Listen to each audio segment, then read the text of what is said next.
What's going on, everybody? My name is Michael Weer. I love talking about movies, and today we are talking about our top 10 best movies of 2023. I have dropped a top 10 most disappointing movies, a top 10 most surprising movies, and most recently a top 10 worst movies of 23, but I saved the top 10 best movies of 2023 for last so that I could do it with the one, the only, the beautiful, my wife, E.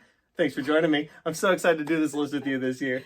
Me too. Excited to be here. Well, before we get into my top 10, you know I have to say it. This isn't just about our list. This is about your list as well. I would love to know what movie is your favorite movie of 2023. So if you have a movie that is your favorite, or hell, you might have a top 10 list of your own, we'll throw that in the comment section down below. Let me know what movies were best for you last year. I'm excited to talk about mine. I know you're excited to talk about yours. But before we get into that, we have to talk about some honorable mentions. So E, what is your honorable mention before you get into your top 10? Okay, I have to preface this for all of you, but mostly you. Okay.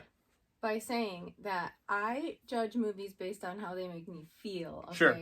I'm very emotional, and that's very important to me. Okay. Yes. So take that into consideration. Okay. Okay. My honorable mention is Haunted Mansion. Okay.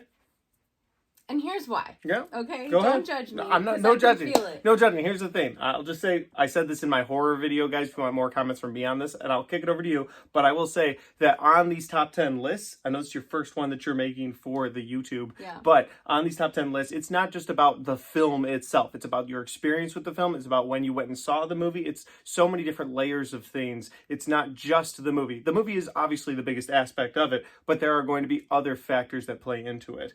So I understand. They all understand. If they don't, I'll just block them from the channel. But I would never do that. I would. Okay, E. Okay. Why was Haunted Mansion your honorable mention? All right, got it. Now that I'm not being judged, got it. No. I like the Louisiana vibes. That's really comforting for me, as I had grown up there for a minute. That's true. I thought the main actor was really, really good. I don't know his name. Whatever. Lakeith Stanfield. Okay, yeah, I thought he was really good. I haven't heard of him before. I really liked him. Jamie Lee Curtis was in it, and if Jamie Lee Curtis is in anything, I will see it and I will love it because she is my queen. And also, I just don't like the original Haunted Mansion, so I thought this one was way better.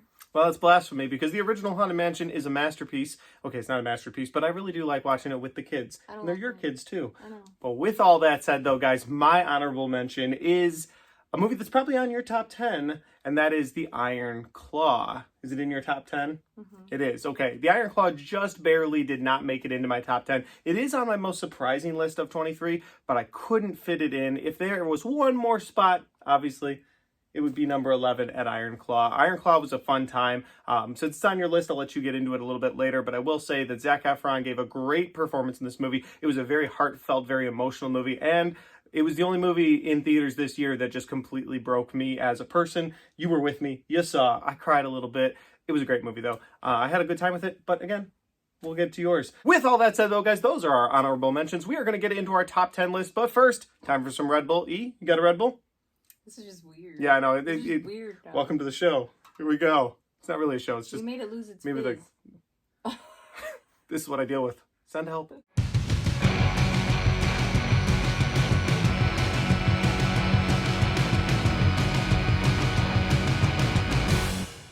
We are going to start with number 10. E, I'm going to kick it over to you. And the way this is going to work, guys, is that if her number 10 movie is on my list somewhere down the line, she will just say one nice thing about the movie, and then we will get to it together later on and have a conversation about the movie. If her number 10 is not on my list, well, then we will just talk about it now. Does that make sense to you?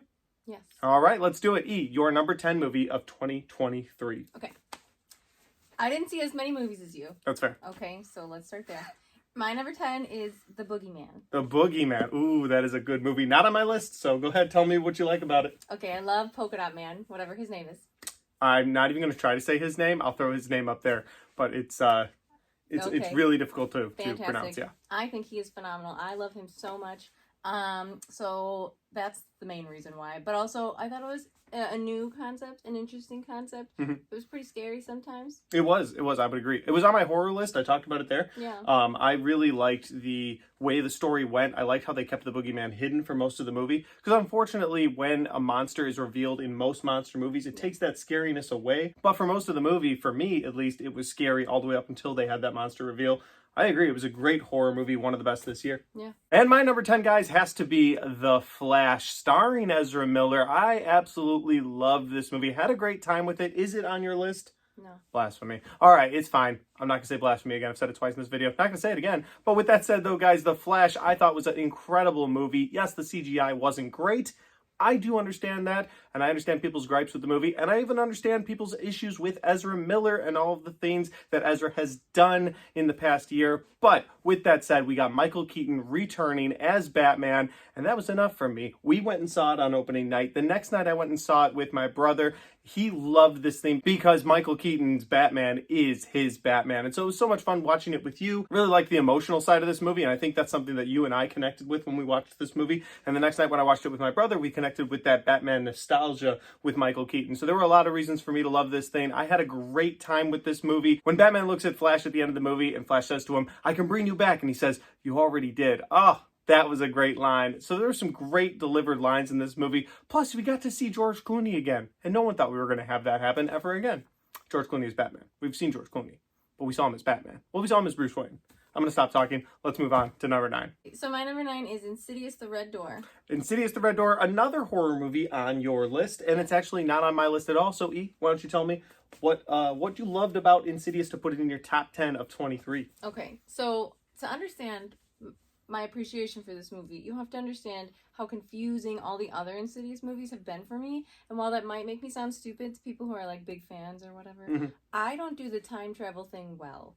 My brain just doesn't compute that very easily. And so I feel like this movie tied up a lot of loose ends for me that I needed to make the rest of the movies make sense. Yeah, those were the same things that I really enjoyed about this movie, was that 1 and 2, I mean, let's take 3 and 4 off the table completely because they're not really connected in this 1, 2, and now 5. But 1 and 2 are basically the same movie happening at the same time. And when you watch them, they can get very confusing. You also have loud noises at every goddamn jump scare. And something that Patrick Wilson, who not only starred but also directed this movie, took out of this movie were those loud boom jump scares. So while this movie did have jump scares and it was an enjoyable time, I like that they took that out. And I completely agree with you that you could watch 1 and 2 and then get the answers you were looking for in part 5. Yeah, I really like that. And there was a lot of good heart in this too. And again, I like how it makes you feel. And there was a lot of good heart in this movie. So I like that too. A lot of emotional beats in a horror movie. Let's move on. My number 9 movie is going to be Creed 3.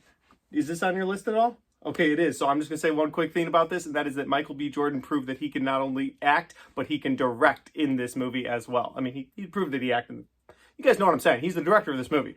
I'm excited to talk about it with you a little bit later. I did not know he was the director. Yeah, he's also the director of the movie. You didn't know that? Oh, yeah. Yeah, he was also the director. Yeah, he did a great job. It was his directorial debut, actually. That made him so much better. Oh, yeah. I'm so excited to talk about this in a little bit with you, but that's totally cool. Let's move on to your number 8. Oh, well, that's really convenient because it's Creed 3. Hey, there you go, guys. We really don't know each other's lists here, so that's exciting. Okay, so Creed 3, let's break it down.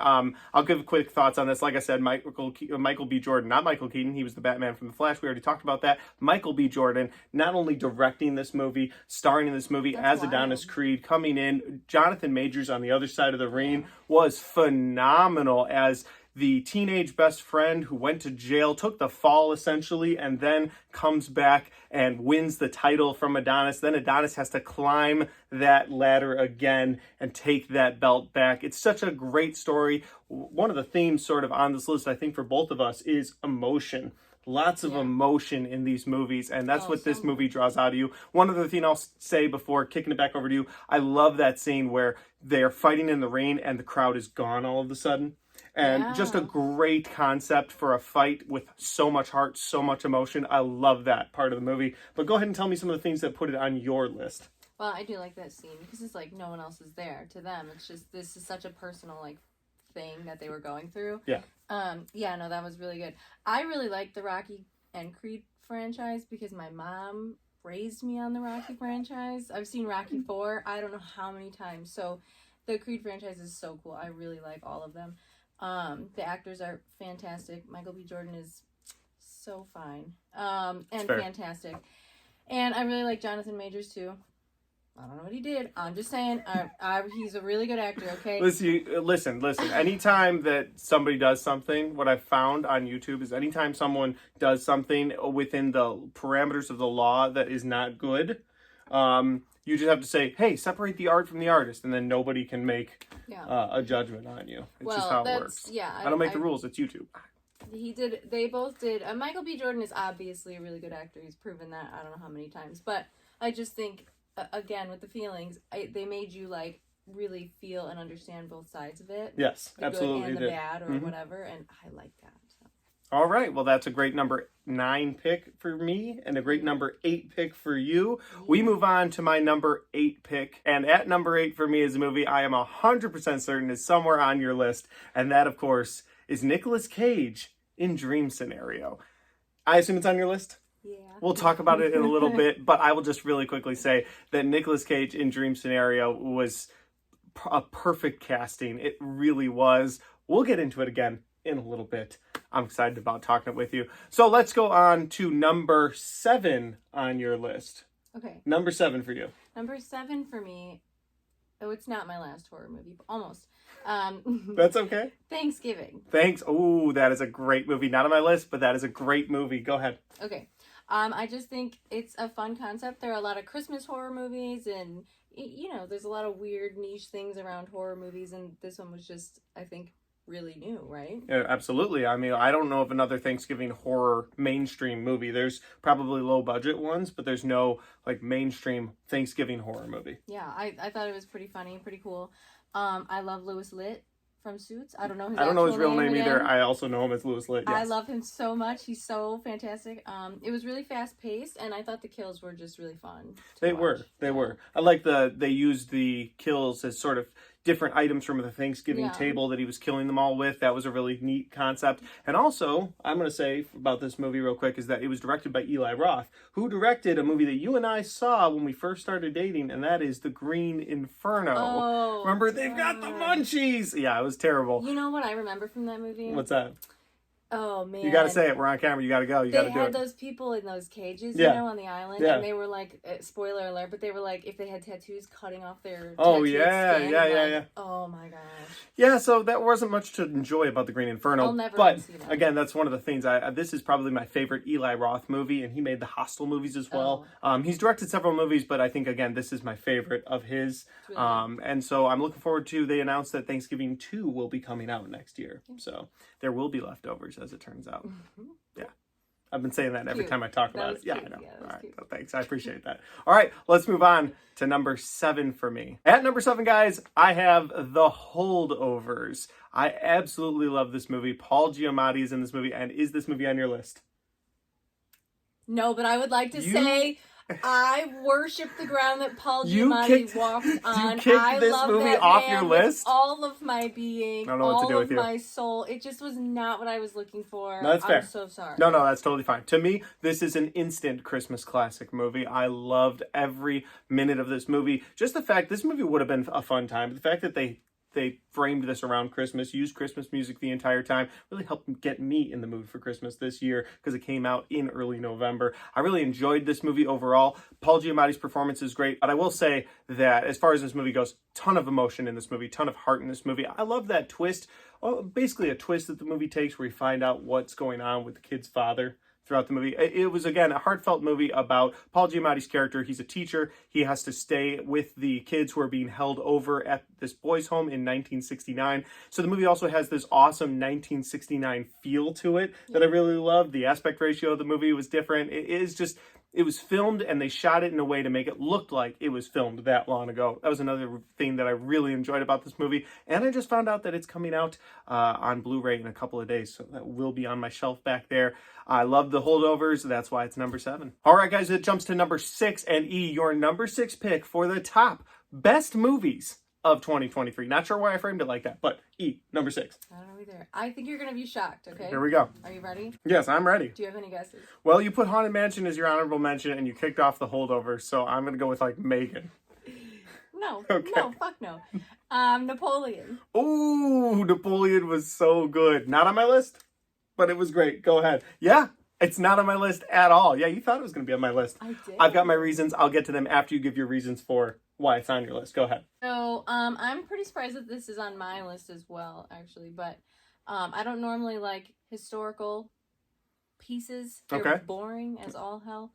But first of all, Joaquin Phoenix is just so intense. That's the best way I feel like you can describe Joaquin Phoenix in any role. But he's just so intense. Everything he does is so intense, and I love that about him. And I think that was a good role for him to be in. I like that it portrayed the human side of someone who's pretty infamous historically speaking. I liked the love story aspect of it a lot. Again, a historical piece that wasn't boring. And I really enjoyed seeing, like, the battle tactics. This is going to sound stupid to people who, like, love war movies. No, you're fine. But I liked seeing, like, the different battle formations that they did. And, like, Sure. it had all the little of the drummers things. going into war and getting it was blasted first. It was, like, visually really fun to watch as well. So. I thought it was a great movie. Ridley Scott is one of my favorite directors. He directed my favorite movie in 2021, In the Last Duel. So I think that it's got a great director attached to it, obviously. It also has Joaquin Phoenix, who's one of the best actors working right now. I will say that I didn't put this on my list because the story as a whole, I hear is better with the director's cut, which I don't know is on Apple TV yet or not, but apparently there's a director's cut, which is adding another hour to this movie. Really? Because one of the issues I had with this movie was the fact that it sort of just hit like the greatest hits of Napoleon's life, and it didn't let you sit long enough with any of those moments. It was just like, here's where he's starting to take over. Here's where he wins a battle. Here's where he wins another battle. Here's where he gets married. Here's where his wife cheats on him. Here's where he cheats on his wife. And so it was like, to me, it was situation, but they never really explored long periods of his life. They just jumped to the next thing. That's not necessarily to say that it's bad filmmaking. It just didn't make my list because of that. What would you rather they have done? Well, like that's why I want to watch. movies? That's why I want to watch the director's cut. If he added another hour in there and he explored longer lengths of time with any of the periods in this movie, then maybe it's a better movie and maybe it would be further up on my list. I'm judging the one that was based off the theaters. That's why it didn't make my list. But then wouldn't the next complaint be that they didn't explore in depth into all of these areas? Because I don't know. Haven't seen the director's cut yet. Equally as important. Yeah. We'll rewatch it and then decide. I'm looking forward to rewatching it with you. But I'm really happy it's on your list. I do think it was a great movie. I think it was like number 20 for me, but I do think it was a great movie. Yeah. All right. With that said, though, guys, we move on to my number 6 film of the year. And this dropped a couple of spots since it came out. And it's Mission Impossible Dead Reckoning Part 1, a.k.a. Mission Impossible, the 7th one, where Tom Cruise still has it. I love watching Tom Cruise in an action movie. I'm not even going to kick it to you because I know you didn't watch the movie. No, I know you didn't watch the movie. Here's the thing, guys. I went and saw this movie on the biggest screen possible 5 days before it released this year. Last year, I guess, technically, because we're filming this in 24. But in 23, I went and watched this. I loved this movie. There was so much about this movie that I enjoyed. Had all the Mission Impossible tropes that it normally does. I loved the face changing throughout this movie. I loved all of Ethan Hunt's different people from his crew. And then you have the villains of this movie. And while I will say that making AI essentially the big bad of the overarching villain for this movie and the next movie, it's not great, but the villains that the AI was using, I liked those people that Ethan Hunt had to go up against. I've always enjoyed the Mission Impossible movies because while they are spy movies, they're also thinking movies. I like that the situations aren't always just blast your way out of things. Him and his crew have to come up with creative ways to get in and out of places. There's just something special about the Mission Impossible franchise. I am devastated that Mission Impossible Dead Reckoning Part 2 has been pushed all the way to 2025 thanks to the writer's strikes last year. But I'm looking forward to it nonetheless. And Mission Impossible is my number 6 movie for 2023. Do you have anything to add to that? Nope. I didn't think so. Again, you skipped out on this one. Yep. And that's fair. Okay, let's move on to your number 5. But before we do, guys, we're at the top 5. These are the 5 best movies of 2023, in her opinion and in my opinion. But before we get there, Red Bull, they don't sponsor me. They never will. With that said, though, guys, let's get into the number 5 movie for you. Number 5 of the best movies of 2023. What you got? It's Oppenheimer. Oppenheimer is a wonderful movie. Of course, it's on my list, so we're going to get to it a little bit later. Number 5 is the only horror movie on my top 10 this year, and it is Talk to Me. Is it on your list at all? Yes. It is. So I just want to say really fast that I enjoyed the new concept. You know, something about emotional movies this year and then something about new concepts this year. Those were the things that I was going for, plus Tom Cruise and Mission Impossible. We just talked about that. So with all of that said, I will wait until we get to it on your list. What is your number 4 movie for 2023? It's Talk to Me. We really didn't plan this, I swear. Okay, so it is Talk to Me then. Yeah. Okay, so go ahead and give your reasons for why you enjoyed Talk to Me. Okay, well, you stole my thunder. I did, like the sorry. concept. I It's new, apologize. it's interesting. I like that the actors were not huge name actors. I thought that was pretty cool, and they were all phenomenal. They were. I like, see, number 4 through number 1 now, this is where the movies are like, I love them because they're dark. They're really, really dark. Sure. And Talk to Me has a lot of really dark imagery, a lot of really fucked up imagery in the movie. Mm-hmm. We don't really use that language on this channel. Yeah, I think you're full of shit. I watch Go your ahead, videos. carry on. Anyway, I like how dark it is. I know that's a weird thing to say, but No, that's fair. I do. They weren't like afraid to go all out about things, and I appreciate that. It was also really genuinely scary. There was a lot of really disturbing imagery as well. And I thought about it for many, many days afterwards. So that's how I knew I loved it.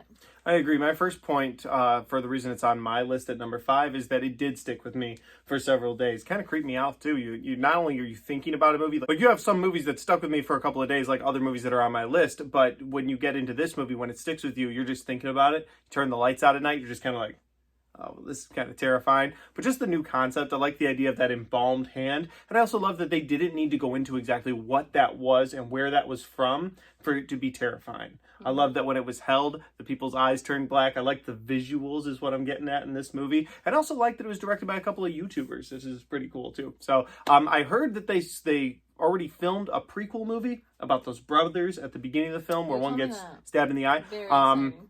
I hope that's true. That's what I read. So I'm hoping that is true. If it's not, I can't wait to see what these guys do next, especially if it's in the Talk to Me universe. Yeah, I really enjoyed Talk to Me, and I agree with the reasons that you put it on your list. So that finishes off number 4, and we move on to my number 4 movie. And my number 4 movie is Air. Is Air on your list at all? No, Air is a fantastic movie directed by Ben Affleck. It stars Matt Damon. It stars Viola Davis. It also stars Jason Bateman, and it has Chris Tucker in this movie. There's so many great actors and actresses in this movie, and the movie itself is based around a shoe deal for Michael Jordan. On paper, this movie shouldn't be as good as it was. Like, you think about it, it's just like, oh, okay, so how a billionaire got his first couple million, right, selling shoes.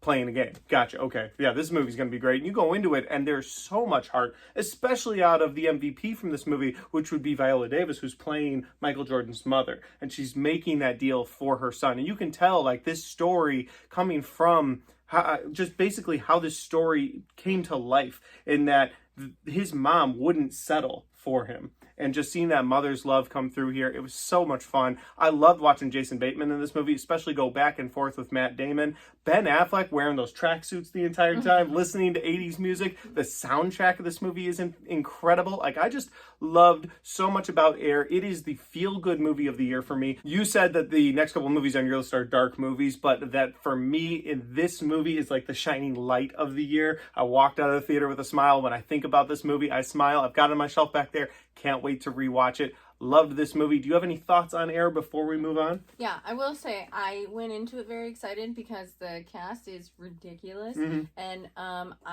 Viola Davis could like sell me magic beans. Yes. I'm I agree. obsessed with She Viola could. Davis. She can do no wrong. And also Jason Bateman and Ben Affleck and all of them. Right. But mostly Viola Davis though. And I thought it was really great, and I really liked the like 70s vibe of the movie. I thought that they portrayed that really, really well. Yeah, I like the time period movie. It was just a lot of fun. Again, the soundtrack, they kept playing that music, and every time the movie would not even slow down, but just have an emotional moment, the next thing you know, you'd see Ben Affleck coming in from a run, and they'd be playing that music again, and it just got you right back on track. Or Matt Damon going for a run. I loved it. Again, so much to love about Air.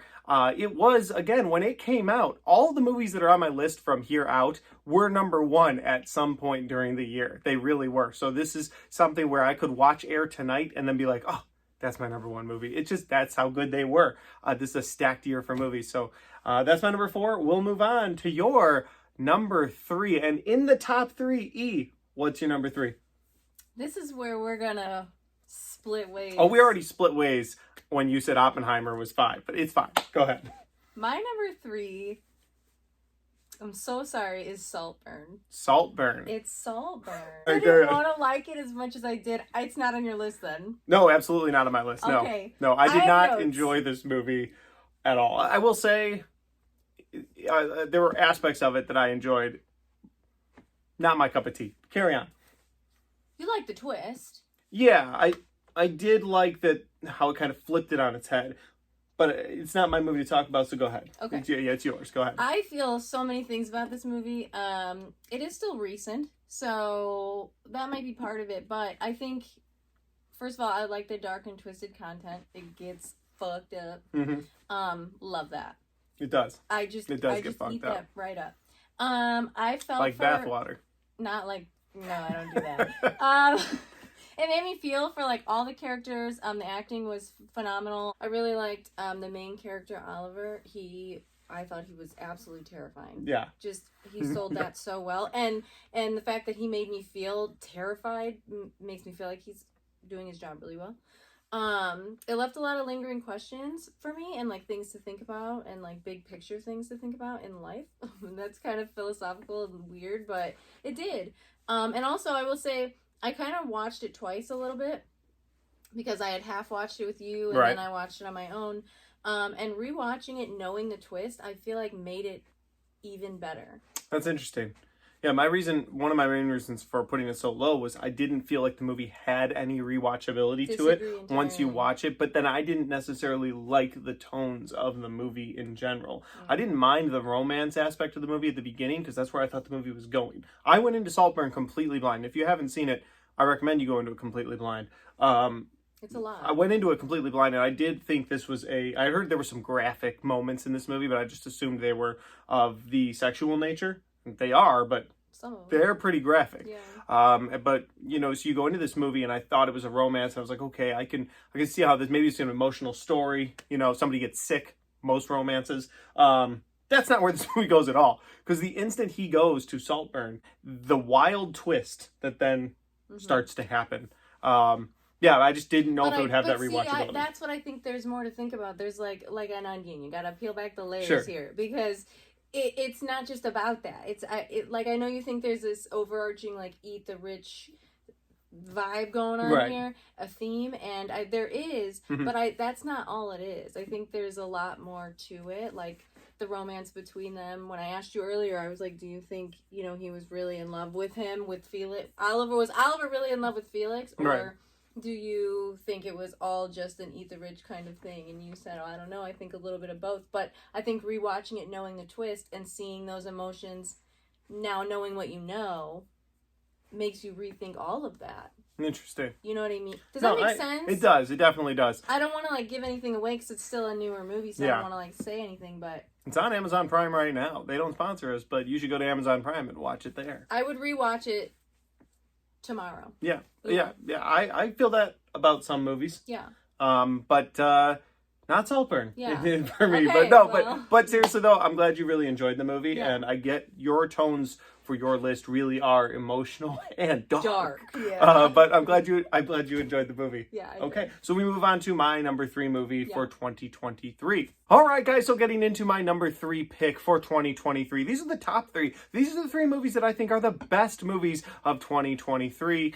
And we have to go with the most action-packed movie of 2023, a movie you have not seen, and that is John Wick Chapter 4. The man falls down 200 stairs and gets back up and goes right back up those stairs, killing so many people on the way. I loved everything about John Wick Chapter 4. It was such a good time. I loved the villain in this movie who was opposite of John Wick, and I loved that something the John Wick universe has always been able to do is just keep building and building and building this universe. It never gets stale. It never feels old. You start the movie with part 1 where he's just going after the guy that killed his dog, the last remnant of his wife. But that triggered him coming back. I'm thinking I'm back. It's a great line. He kills everybody in that movie. Part 2, because he's come out of retirement, so many people come after him. It leads into the events of 3 where he's wanted. He gets out of that, and now part 4, he has to go up against the high table yet again, and there's a duel at the end of this movie that is so much fun.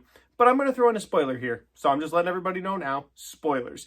The reason I put this movie so high on my list, I love the action, I love John Wick movies, but the balls that they had to kill John Wick, kill him dead in a movie where you take the star of your franchise, the name of your franchise in John Wick, and you're like, this movie is going to be so good, we are going to kill John Wick. And they do. Now, I know they've talked about making a John Wick 5, and when they do, and they retcon that might be a gripe I have. But for now, you can watch John Wick 1 through 4 and see just this excellent character arc for John Wick, for all of the different characters that are in this movie, for the characters you've come to love that end up dying in this movie. John Wick himself dies in this movie, and I give the movie so much credit for saying, hey, we have a story, 1, 2, 3, and 4, and we're not going to keep going with this universe. I love it for that. I love it for so many reasons. It's the best action movie of the year. And I just like when people get shot in movies. It's just something fun that I enjoy. Say, like, they keep building on the universe. They do, yes. And it keeps getting more interesting. I feel like, yeah. Bro, with that it's boy. the same fighting over and over. Like, there's no substance to it at some point, man. I disagree. I disagree highly. I feel like there's a lot of substance to this movie. I feel like you can get connected to several different characters in this movie. But I do understand where you're coming from because from one standpoint, you may see those movies like this. What I would do is I would recommend you watch the movie. I've seen, Now, the first 3 of them? I don't know. You know what? I don't even know if you were paying attention. And I think Keanu Reeves is a lovely human being. Those movies are not my thing in any way. I'm gonna need a gun. Oh. It's a great moment in the movie, too. Okay, with all that said, though, guys, John Wick Chapter 3 is my number 3 movie for 2023. And so we move on to number 2. What is your number 2 movie of 2023? It's Iron Claw. Iron Claw was my honorable mention. It's your number 2. Go for it. Okay, so for me, first of all, I am obsessed with Jeremy Allen White, okay? And he looked kind of goofy in this movie, but that's okay because I think he is our next, like, Leo DiCaprio, except artsy. You don't think it's Timothée Chalamet? Man, hell no. Okay, I think Jeremy Allen White, to get off topic a tiny incy-wincy bit, okay, excuse me, but he's in Shameless as Lip, and I feel like that character has so many layers to it, they all do, but Lip especially, and he plays it and sells it so well, and then seeing him in this movie, oh my gosh, phenomenal. He can do anything. You could put him in any role, he could do anything. I also like to see Zac Efron have some range a little bit. Excellent range, yes. He's had range before in some other things, but not this deep. No, definitely not. I agree completely. I appreciate that from him. I really like that. Again, really dark subject matter. But I really like that kind of stuff. Important subject matter, too. Really important. Yeah. And it was portrayed really beautifully. It was. I thought really emotionally, really well. And I kind of like that it was a lesser known story that's getting some recognition. Yeah, I've been a WWE fan, wrestling fan, since I was, 12, 13? Yeah. And I don't ever remember hearing about the Von Erich family, ever. Yeah. And so, definitely a tragic story for them. Definitely a tragic story to watch unfold on a screen. And it's funny because I don't know how funny it is. When I was talking about the upcoming movies for December of 23, I was like, I don't know anything about this movie. Probably going to be one of the situations where one of the brother dies and then they all have to band together and it'll be great. So when the first brother does die, and I won't go into too much spoiler territory here, but when the first brother does die, I was like, okay, that's the movie we're getting. I called it. I did not call it at all. No. And the fact that it's a true story, a tragic story, it's heartbreaking. Like I said at the beginning of this video, it is one of the only movies, I think the only movie that truly, I feel like broke me in the theater at the end with his kids. It's such a sad, emotional moment. And yeah, it does not surprise me that it's your number 2 because that was a great movie. Yeah, it was beautiful. Okay. Well, with that said, we move on to my number 2 movie, which I think is an emotional, beautiful movie as well. And it stars Godzilla. That's right, Godzilla -1. And I'm serious about that, though. While Godzilla may not be emotional... I believe you. I do believe you. I know you haven't seen it yet. I just haven't had time to see it. She hasn't. I was out of town when I saw it the first time. Went with my family the second time. She stayed home with the kids. It's not her fault for not seeing Godzilla -1 yet. But Godzilla -1... I struggled with my number 1 and 2 picks. I really did. I made this my number 2 pick, but barely. This is a great emotional human story. And it's crazy because the movie's called Godzilla Minus One. It's about post World War II Japan, where you have this emotional story about a kamikaze pilot from Japan who obviously didn't complete his mission, goes home, and there's shame from him, from other people around him, for him not completing his kamikaze mission. And so you've got all this PTSD that he has, plus a PTSD moment from where he ran into Godzilla once in the Pacific that they show you at the beginning of the movie. So you've got all of this different things, but who's going to believe him that there's this big dinosaur running around? But by the time he sees it again in this movie, it is now quadruple the size that it was the first time he ran into it. And so now he has more pressure on him, because what if he had taken a shot when it was smaller? So now he has that pressure on him as well. So it's this human emotional story, and it's a movie that blew me away. It was my number one most surprising movie of 2023 because I went into this movie not expecting much. The human element in Godzilla movies have never impressed me. I've always been like, oh, just get to more Godzilla action. I want to see him tearing down buildings or fighting other monsters, and that's what I've always looked forward to. Plus, this movie was in subtitles, and so I was like, damn it. Yeah, I just don't like reading my movies. 5 minutes into this movie, I didn't even realize I was reading the movie anymore. It's that good. As a person. Maybe I have, but maybe it's this movie is just that damn good.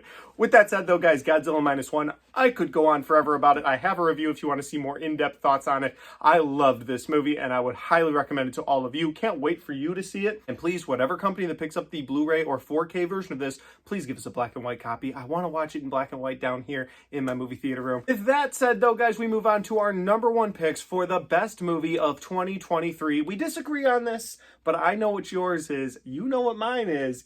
Let's talk about your number one best movie of 2023. What you got for me? Not only is it my favorite movie of 2023, but it has made it, I think, into my top 10 of all time. Probably.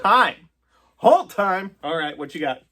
It's Dream Scenario. Oh, I love it. I love that Nicolas Cage has gotten into your top 10 of all time. And I also love that it's your favorite movie. It was my number 7 pick, I think, this year, but even that's doing an injustice. It is a great movie. Go ahead. I have so much to say about it. All right, go ahead. I mean, do you really want me to get into all that? Floor is yours. It left me speechless for days. How many days did I come to you asking you things about the movie? Like, what about this part? Yeah. What if this happened? Like, it drove me crazy, and that's how I know I loved it. But it was really dark. It gets really dark for the main character. Mm-hmm. And I love that. He feels really, really desperate at certain points in the movie because things are happening to him that he can't control. And you, feel his desperation. What I also really like is that there's a lot of disturbing imagery, but there are some really funny moments also. Okay. Right? I agree. Yeah, there are. It's not a horror movie. It's not a comedy, but it's like a dark comedy almost. Yeah. I really like that about it. I like that it was kind of an interesting twist to the old concept of Freddy Krueger. That is interesting. I agree. And I like the meta concept of them poking fun at that in the movie. Yeah, he's got the glove and I thought that was really cute. And I think the main reason I really loved it and it made me just absolutely sob and break down at the end was because I really identified with Nicolas Cage's character. And I'm not trying to be funny. It's not funny. I really do. He's just so painfully average and normal. Mm-hmm. And he just so badly wants to be seen for what he's achieved.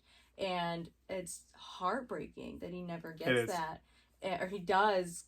But it comes with such a burden afterwards. It ruins his life. It does. It's so beautiful and perfect, and I could go on and on and on and on and on. I loved it. Well, I'm glad you loved it that much. But honestly, I have only one negative thing about the entire movie, and that's sort of what kept it away from my top 5. And I have a rebuttal, baby. You do, I know. And here's the thing. The one twist they do in this movie, guys, and I'll get into spoiler territory here, is they create a device that allows you to dream travel to where you want to go. Mm-hmm. The rest of the movie, while it's an interesting concept and while it's a new concept and while it's kind of an out there concept of a guy visiting you in your dreams without your knowledge, or without his knowledge, I should say, and then eventually it gets murderous and he's murdering people in their dreams, but it's not his fault. He's not doing it, right? So that's an interesting concept. But he's giving people actual PTSD. Right, he is, yes.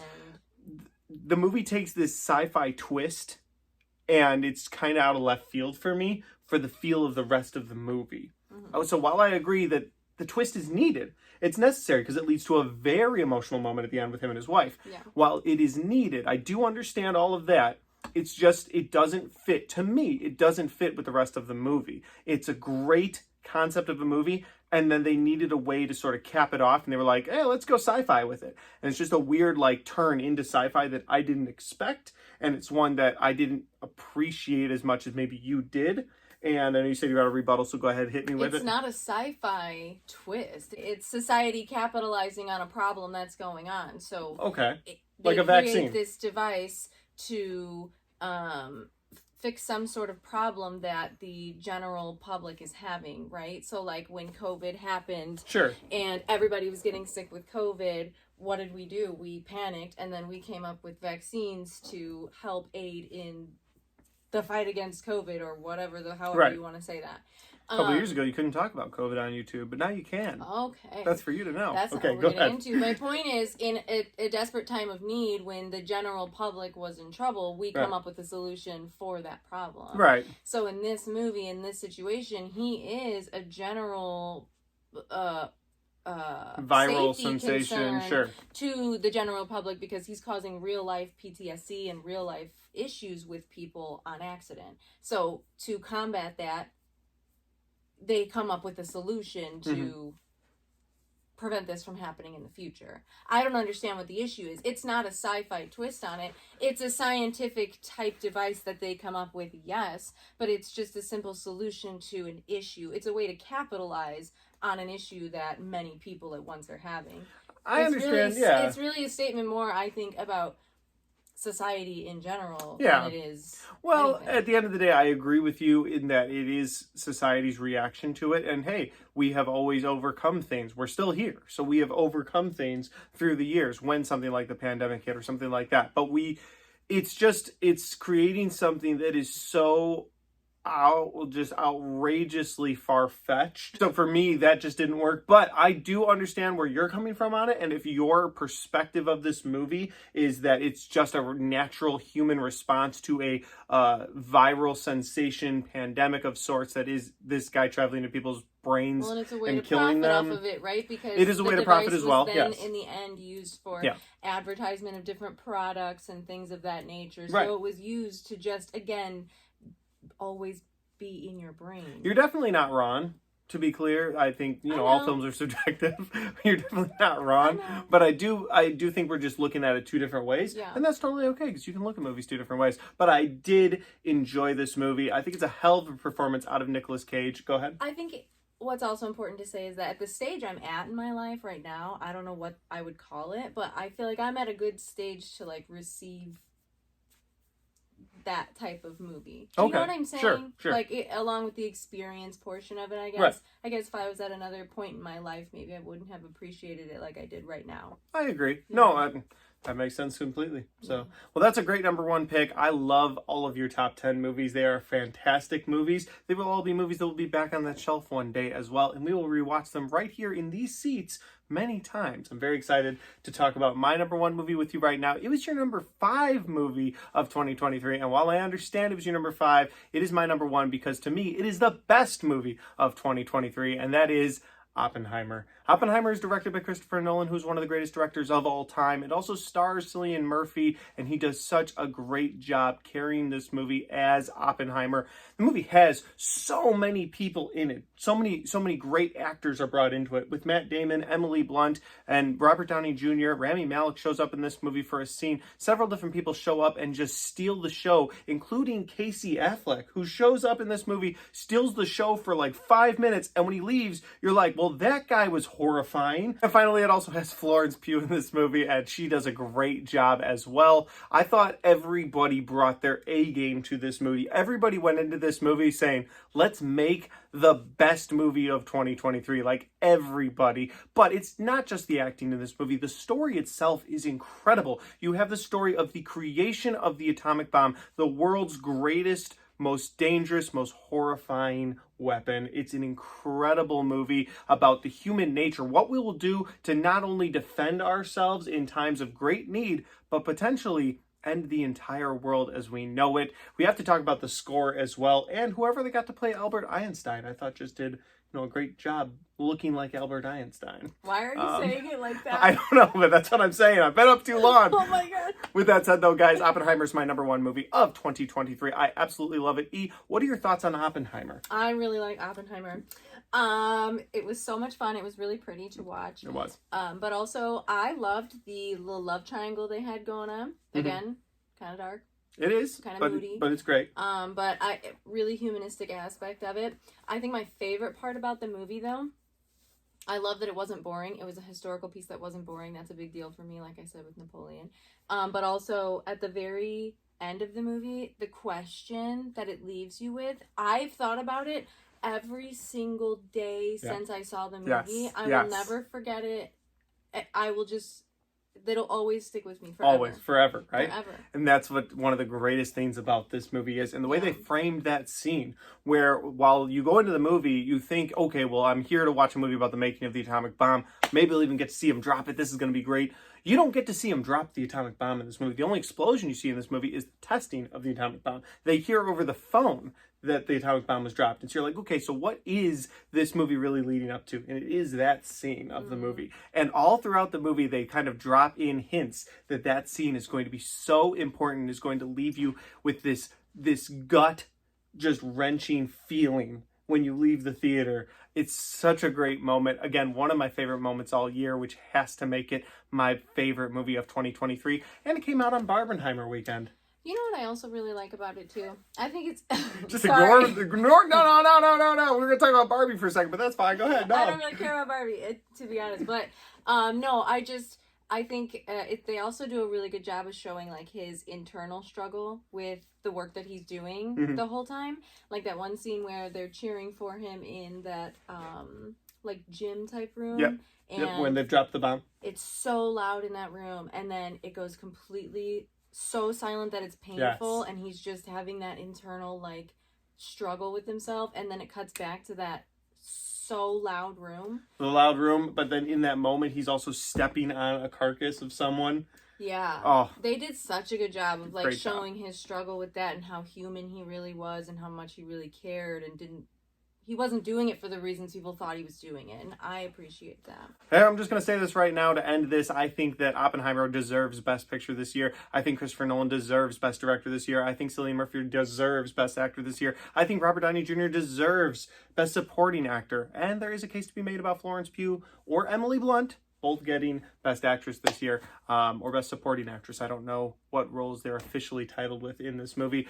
With all that said, though, guys, those are our top 10 best movies of 2023. Of course, all lists are subjective, and we would love to know yours. So like I said at the beginning of the video, if you have a list of top 10, throw that in the comment section down below.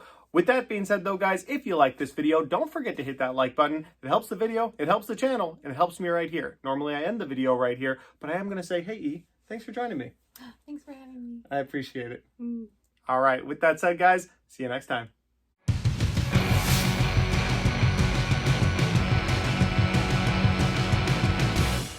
Guys, we've been down here trying to shoot the very end of this video, and she's just not complying. But with that said, though, guys, I loved making this video with you. I loved making so many movie reviews in 2023. It was such a fun time. I'm looking forward to making even more videos in 2024. Lots of series reviews. Probably going to make you watch the Leprechaun series with me. Looking forward to that as well. But with all that said, though, guys, if you like this video and you want to watch more, this is usually where I cover up the other person's head, so I apologize in advance for that. But if you want to watch more of my videos, well, I've got all of my best of, worst of lists in 2023 right there, and I've got all of my 2023 movie reviews right there. Stop it.